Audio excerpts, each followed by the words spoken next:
July 20th, 1969, the day America watched in awe as a 10-year goal set by President John F. Kennedy became reality. And astronaut Neil Armstrong stepped onto the surface of the moon. We had rehearsed this dozens of times. John Wolfram wasn't watching. He was on board the USS Hornet hundreds of miles off the Hawaiian coast, training for what was to happen 4 days later. A 20-year-old seaman actually being involved in this space recovery was remarkable in itself. And he was just one of 9,000 men on 9 ships and 54 aircraft who began July 24th, 1969 at 2 in the morning, watching and waiting for the call. Whoever was closest would rescue Armstrong, Michael Collins, and Buzz Aldrin after their capsule re-entered the Earth's atmosphere and splashed down in the Pacific. Wolfram, the young Navy SEAL standing in the doorway of the helicopter, got the go-ahead just before 1 in the afternoon.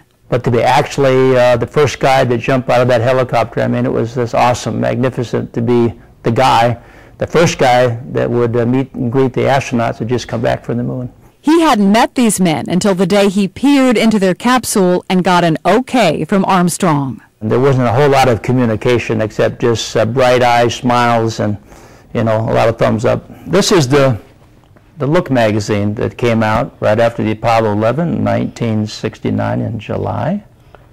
And inside they've got a full-page picture of us in the capsule. That's me on top with the flowers. Flowers? The 60s decals got Wolfram, a self-described prankster, and others into trouble with NASA on the Apollo 10 mission, so they just had to make a reappearance all over his wetsuit. Was NASA angry? It was such a remarkable recovery, nobody wanted to mess with it, and so instead they gave me a medal. That medal sits alongside such impressive memorabilia as gold foil from the capsule hull and a personal message from the first man on the moon. To John Wolfram, who shared our great adventure, Neil Armstrong, Apollo 11. It's almost like a powder. And Armstrong crosses Wolfram's mind most every time he glances up into the night sky. Any time that I look up at the moon, I get this little tingling sensation. You cannot ever forget something as monumental as that. Okay, Neil, we can see you coming down the ladder now. Everyone held their breath the night Neil Armstrong stepped off the lunar module and onto the surface of the moon. And America didn't collectively exhale until he, Buzz Aldrin, and Michael Collins made it back through space, back through Earth's fiery atmosphere, into the Pacific Ocean, and home. The first person they saw after splashdown, July 24th, 1969, 20-year-old Navy SEAL John Wolfram.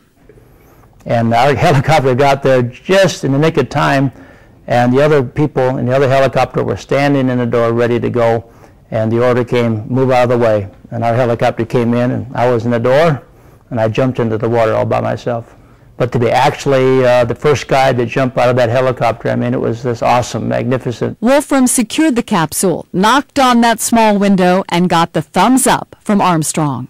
We did not want to lose the astronauts or the moon cargo, the rocks, the samples, and so their safety was utmost to us. The men were safe, and it probably wasn't until the astronauts were being flown back to the USS Hornet waiting nearby that people noticed Wolfram's wetsuit covered in flower decals. You got to remember the 60s, it was the Flower Power Day, hippies, peace, love, not war. On Apollo 10, we put one of those flower decals on that hatch window. NASA had a fit. The self-described prankster and his 2 frogmen buddies had done their job and were waiting in the ocean for the Hornet to come scoop them up. We just hung out and took some souvenirs off the capsule. I took some hunks of that gold foil, put them down my wetsuit, and we played King of the Mountain on top, just goofed around until the ship came. Wolfram has that gold foil today and a medal for a perfect recovery and remarkable memories. You cannot ever forget something as monumental as that. And when I see a full moon, I think of the astronauts walking on it. I think of us out on that ship most every time I look at it.